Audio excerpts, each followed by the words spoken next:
Tahun 2020, awal sebelum adanya pembatasan kegiatan publik secara nasional, aktivitas orang di Indonesia cenderung biasa-biasa saja. Begitupun kehidupan perkuliahan berjalan tatap muka seperti biasa. Kisah ini dialami oleh salah satu mahasiswa di kampus ternama di ibu kota. Sebut saja namanya Anton. Ia baru saja memasuki semester 3 perkuliahannya. Semester yang menurut saya sendiri adalah semester awal menuju kesibukan-kesibukan kampus sampai semester-semester berikutnya. Anton berasal dari Medan. Dan sebagai orang Medan pada umumnya, Anton terkenal sebagai pribadi yang punya kepribadian tegas dan berani. Anton berkata bahwa ia juga tidak terlalu percaya kepada hal-hal yang berbau klinik atau tahayul, karena menurutnya itu hanyalah bualan saja. Anton sendiri tinggal di asrama yang terletak di dalam kampusnya. Selain harganya lebih murah, ia juga bisa berhemat karena antara asrama dan gedung perkuliahannya ini terhubung oleh sebuah jembatan. Jembatan yang konon terkenal dengan sebuah urban legend wanita bergaun merah. Pada suatu siang setelah ia menyelesaikan mata kuliah pertamanya, Anton diajak temannya untuk mengunjungi salah satu kafe di pusat ibu kota. Selain karena kafe tersebut baru buka, ada promo beli 1 gratis 1 untuk mengunjung kafe di 2 hari pertama pembukaan. Itu adalah kesempatan yang tentu tidak disia-siakan oleh Anton dan temannya. Mereka kemudian berangkat ke sana dengan menaiki motor. Sesampainya di kafe terlihat antrian yang begitu panjang. Sebenarnya ketika melihat antrian tersebut, Anton seketika malas dan mengurungkan niatnya. Tapi temannya tersebut meyakinkan Anton agar tetap antri saja. "Toh juga tanggung udah sampai di sini. Nanggung ama macetnya," ujar teman Anton. Anton pun melengos sambil membalas dengan nafas panjangnya. Dan dengan raut wajah suntuk, ia pun akhirnya mau ikut antri. Setelah sekitar 1 jaman mengantri, akhirnya Anton dan temannya berhasil mendapatkan masing-masing 2 cup kopi dari kafe tersebut. Saat melihat jam tangan, jarum jam menunjukkan sudah mau pukul 4 sore. Anton pun kemudian mengajak temannya tersebut untuk balik ke asrama, mengingat ia ada kuliah lagi pada pukul 7 malam. Apesnya saat Anton balik, lalu lintas ibu kota sedang padat-padatnya ketika banyak orang perkantoran yang sudah mulai pulang. Anton menggerutu sendiri. Dalam hatinya ia menyesal mengikuti ajakan temannya untuk antri membeli kopi. "Kalau begini bisa-bisa gue telat masuk kuliah ini," gerutunya dalam hati. Dengan laju motor yang hanya bisa berjalan antara 10 km, dan itu pun harus sering-sering berhenti karena memang situasi padatnya arus lalu lintas Jakarta saat sore hari. Singkat cerita, sampailah Anton dan temannya di asrama tepat saat adzan maghrib berkumandang. Ia kemudian menurunkan temannya dulu tepat di depan asrama. Kemudian ia menuju parkiran untuk memarkirkan motornya. Anton sendiri sebenarnya lebih suka berjalan kaki daripada harus menaiki motor untuk menuju gedung tempatnya ia kuliah. Menurutnya cara tersebut lebih irit bahan bakar dan menghemat pengeluaran bulanannya. Karena sebagai mahasiswa perantauan, berhemat adalah segalanya. Begitu ia sudah memarkir sepedanya dan hendak kembali menuju ke asrama, ia melihat temannya tadi sedang berdiri sambil meminum kopi di depan pintu parkiran. "Lah, bukannya lo tadi udah gue antar ke depan asrama? Kenapa sekarang lo ngikutin gue ke parkiran?" Tapi pertanyaan Anton tidak dijawab oleh temannya itu. Ia masih sibuk minum kopi yang barusan ia beli bersama Anton. "Ya udah, gua balik kamar dulu ya. Bentar lagi mau kuliah gua." Anton beranjak meninggalkan temannya yang masih diam berdiri sambil tetap meminum kopi.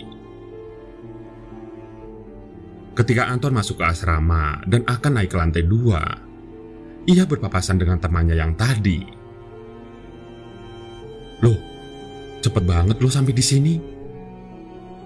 "Cepet apaan? Lalu bukannya tadi di parkiran?" "Di parkiran apa sih?"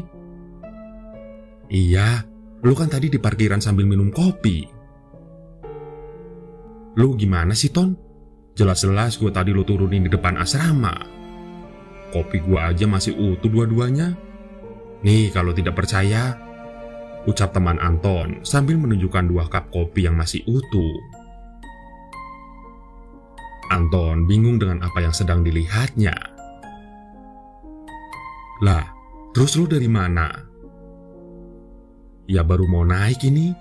Kan tadi lu turunin di depan asrama. Kebetulan tadi ada temen gue lewat. Ya udah gue ngobrol bentar sama dia. Habis itu masuk terus ini papasan sama lu.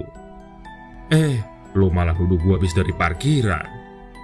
Ngaco lu," terang teman Anton. Sontak wajah Anton nampak seperti orang yang linglung. Dalam hatinya ia bergumam, kalau dia di sini, terus yang di parkiran tadi siapa? Antara rasa percaya dan tidak percaya, karena baru kali ini dalam seumur hidup Anton ia melihat fenomena semacam itu. Mungkin gue lagi banyak pikiran. Maklum tugas lagi banyak. Ya sudahlah, gue mandi dulu aja. Mau masuk kuliah soalnya. Anton bergumam sendiri. Anton kemudian pergi meninggalkan temannya yang sama-sama kebingungan dengan sikap Anton. Setelah Anton mandi, ia bergegas merapikan diri dan menyiapkan buku yang akan ia bawa kuliah. Apesnya, Anton lupa untuk melaksanakan ibadah sholat maghrib. Mengingat tinggal 15 menit lagi kuliah akan dimulai. Satu sisi, ia pun harus jalan kaki menuju gedung tempatnya kuliah. Seperti yang sudah saya jelaskan di awal, bahwa gedung asrama tempat Anton ini dihubungkan oleh sebuah jembatan menuju gedung perkuliahan tempat fakultas Anton berada. Di mana di jembatan itu terdapat sebuah aturan tidak tertulis, yaitu selepas maghrib atau ketika malam telah tiba, siapapun dilarang untuk melewati jembatan ini. Peraturan tersebut dibuat karena konon ada makhluk tak kasat mata yang kerap mengganggu manusia yang melewati jembatan tersebut ketika malam hari.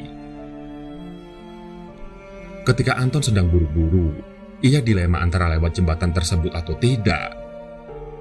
Jika lewat, maka ia harus siap menerima konsekuensi karena Anton sendiri sudah tahu ada peraturan tersebut.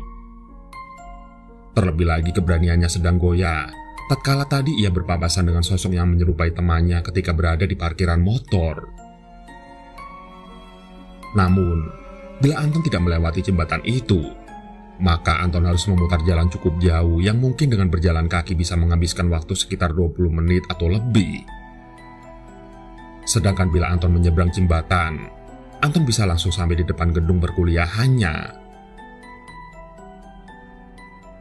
Waktu yang terus berjalan, serta takut dimarahi dosen karena terlambat, Anton memutuskan untuk lewat jembatan itu.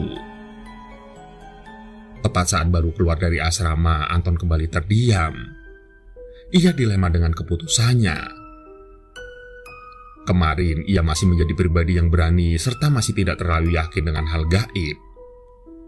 Namun, kejadian yang ia alami tadi membuatnya berpikir bahwa hal gaib itu nyata adanya. Dalam diamnya tersebut, Anton tidak sengaja melihat seseorang berjalan menuju jembatan itu. Anton menjadi agak tenang. Ia tidak jadi sendirian melewati jembatan itu. Pikirnya dalam hati. Saat akan dihampiri, orang itu sudah berjalan masuk menuju jembatan. Dan dengan sedikit agak tergesa, Anton berusaha menyusul orang itu. Di dalam benak Anton, minimal posisi Anton berada di belakang orang itu agar ia bisa meyakinkan dirinya bahwa ia tidak sendirian kala itu. Dan tanpa Anton sadari, Anton sudah memasuki jembatan itu. Anton berjalan agak cepat ketika orang yang ia lihat kini posisinya sudah agak terlampau jauh. Namun semakin Anton mengejar, Anton menyadari bahwa langkah orang yang ada di depannya juga ikut bertambah cepat pula. Setelah merasa capek, Anton pun menyerah dan akhirnya memilih untuk berjalan saja. Minimal ia masih bisa melihat orang yang berada di depannya tersebut. Anehnya, Anton merasa bahwa ketika ia berjalan melewati jembatan tersebut, langkahnya tak kunjung sampai di seberang. Baik ia berjalan lambat maupun dengan langkah yang agak cepat. Padahal seingat dia, jembatan ini jika siang hari ya seperti jembatan penyeberangan pada umumnya. Anton merasa jembatan tersebut bertambah panjang setiap kali ia melangkahkan kakinya. Hingga Anton sadar bahwa orang yang tadi ia lihat kini telah berhenti tepat di ujung jembatan. Anton pun sedikit merasa lega, tapi juga merasa sedikit janggal. Buat apa dia berhenti di ujung jembatan? Apa mau menungguku? Pikirnya. Lambat laun Anton menuju orang itu. Dalam penglihatannya, samar-samar orang itu perlahan tapi pasti berubah menjadi sebuah sosok yang jika dilihat sekilas nampak memakai gaun berwarna merah. Semakin dekat, semakin jelas bahwa sosok itu mempunyai rambut yang panjang. Hingga momen Anton mengalihkan pandangannya melihat ke arah bawah, di mana kaki dari sosok tersebut tampak tidak menyentuh tanah. Ketika Anton mengembalikan penglihatannya ke depan, Anton akhirnya mengetahui bahwa sosok tersebut kini tersenyum menyeringai ke arahnya. Sosok penunggu dari jembatan itu akhirnya menampakkan wujudnya. Sosok itu ialah kuntilanak merah. Sontak Anton berada dalam ketakutan yang luar biasa, karena baru kali ini ia melihat penampakan dengan begitu jelasnya. Namun karena ada rasa harga diri, keberanian yang tersisa, dan ada rasa tanggung jawab untuk mengikuti perkuliahan, Anton berencana nekat untuk tetap melewati sosok itu. Anton mempercepat jalannya sambil terus membaca istighfar. Ketika Anton beristighfar itulah, makhluk itu semakin lantang dalam tawanya. Seolah ia tidak gentar dengan zikir yang diucapkan oleh Anton. Hal di luar nalar selanjutnya adalah ketika Anton mengeraskan bacaannya. Kuntilanak itu malah bertingkah semakin liar. Ia terbang naik turun ke sana kemari sambil terus tertawa melengking dengan suara khasnya. Melihat fenomena tersebut, Anton kemudian menutupi wajahnya sambil terus mengucap istighfar. Sambil terus melanjutkan langkahnya yang diselingi tawa dari sosok kuntilanak merah itu. Anton hanya berharap ia segera sampai dan keluar dari jembatan tersebut. Dalam ketakutannya yang luar biasa itu, mendadak suara tertawa kuntilanak hilang secara tiba-tiba. Suasana menjadi begitu hening, sunyi. Namun dalam kesunyian itu, Anton merasa ada hembusan angin yang menyapu tengkuknya. Anton menghentikan langkahnya sambil ingin menenangkan dirinya terlebih dahulu. Mungkin gue sudah sampai ujung kali ya? Hiburnya dari dalam hati. Sambil tetap beristighfar, Anton perlahan menurunkan kedua tangannya. Untuk meyakinkan dirinya, ia harus melihat situasi sekitar. Begitu Anton membuka mata, wajahnya langsung berhadapan dengan kuntilanak merah itu. Matanya hitam, mulutnya tersenyum menyeringai sambil terus mengeluarkan lendir. Sedangkan raut wajahnya putih pucat serta mengeluarkan aroma bau busuk bangkai. Dalam kondisi Anton yang tidak berdaya itu, kuntilanak tersebut kemudian berkata, "Astagfirullah, astagfirullah, astagfirullah," yang diselingi dengan tawa yang melengking. Tubuh Anton seketika mematung. Lidahnya menjadi keluh ketika melihat sosok itu terus mengucapkan istighfar. Dan ketika badannya sudah bisa kembali bereaksi, Anton pun berlari putar balik menuju asramanya. Dalam pelariannya tersebut, dari arah belakang kuntilanak itu terbang mengejarnya sambil berucap istighfar. Kemudian kembali tertawa dengan kerasnya. Sambil terus berlari, akhirnya Anton berhasil keluar dari jembatan itu. Dan tanpa menoleh sedikit pun ke belakang, ia langsung naik dan kembali ke dalam kamarnya. Di dalam kamar terdapat dua temannya yang masih asik bermain gitar. Melihat Anton yang cepat kembali, kedua temannya itu menanyakan apakah kuliahnya libur atau bagaimana. Anton sendiri tidak menjawab. Dan ia lebih memilih untuk langsung membaringkan tubuhnya dan menutupi seluruh anggota tubuhnya dengan selimut. Kedua temannya hanya saling pandang. Namun salah satu di antaranya berkata, mungkin Anton sedang kurang enak badan sehingga mereka berdua membiarkan Anton untuk beristirahat. Dalam ketakutannya tersebut, lambat laun Anton akhirnya tertidur. Namun bukan berarti Anton sudah aman. Anton bermimpi, dan di dalam mimpinya itu ia kembali didatangi oleh sosok kuntilanak merah yang masih tetap mengejarnya sembari mengucapkan istighfar. Seperti yang Anton katakan untuk mengusirnya, yang kemudian diakhiri dengan tertawa. Di alam nyata kedua temannya yang masih terjaga itu melihat tubuh Anton seperti orang yang tengah berlari namun tetap berada di tempat. Sesekali Anton berteriak histeris dan beberapa kali tubuh Anton seperti mengejang. Karena tidak ingin terjadi hal yang buruk, kedua teman Anton itu pun akhirnya membangunkannya. Anton terbangun dengan raut wajah yang pucat. Nafasnya tidak beraturan dan seluruh tubuhnya basah oleh keringat dingin. Teman Anton kemudian memberinya minum. Dan setelah agak tenang, Anton kemudian menceritakan kejadian yang ia alami saat akan kuliah tadi.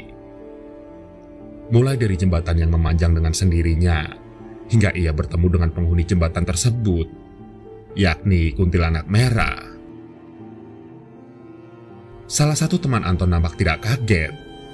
Malah ia tampak agak sedikit kesal dengan sikap Anton.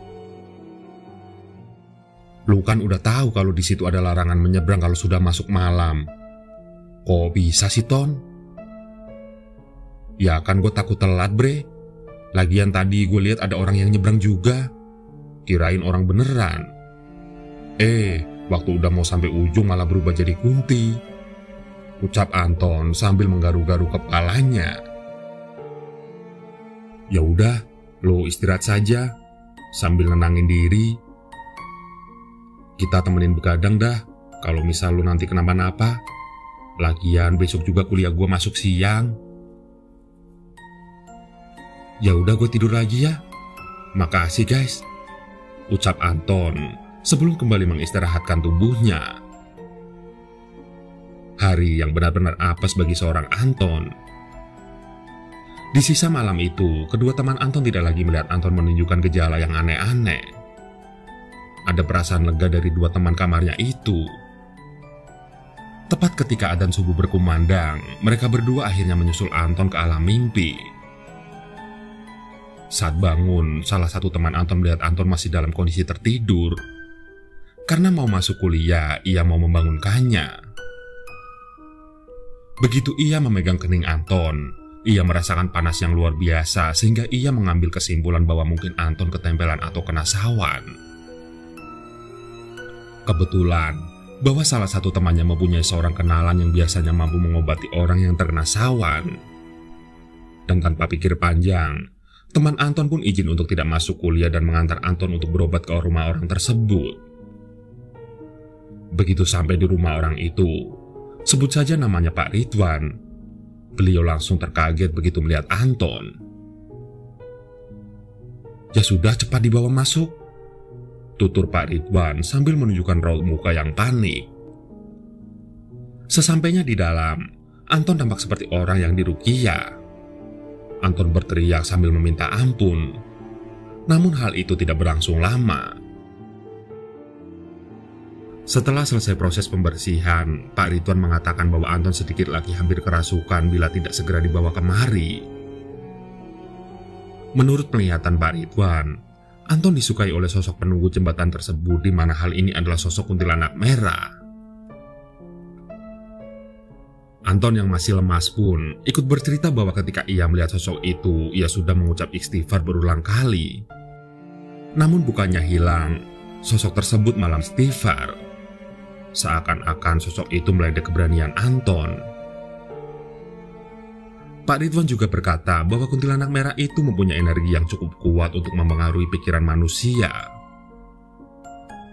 Konon, jembatan itu juga dijadikan tempat untuk membuang janin bayi dari hasil aborsi para mahasiswi-mahasiswi kampus itu.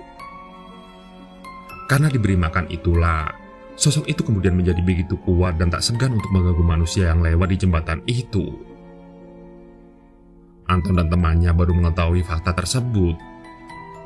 Begitu kejamnya seorang manusia demi nafsu belaka. Mereka mampu melakukan tindakan biadab dengan membuang buah hati mereka sendiri, pikir Anton. Sebelum pulang, Anton diberi amalan berupa doa dan sebotol air minum. Dan setelah kejadian itu, Anton tidak lagi mau melewati jembatan tersebut sampai ia lulus dari kampus itu. Hingga kini jembatan tersebut masih tetap eksis. Tapi karena perkuliahan dilakukan secara online, maka sekarang jarang ada mahasiswa yang lewat jembatan itu. Dan kisah mengenai sosok legendaris orang bergaun merah, atau yang lebih tepatnya disebut sebagai kuntilanak merah, masih menjadi sebuah urban legend di salah satu kampus terbaik di Indonesia itu.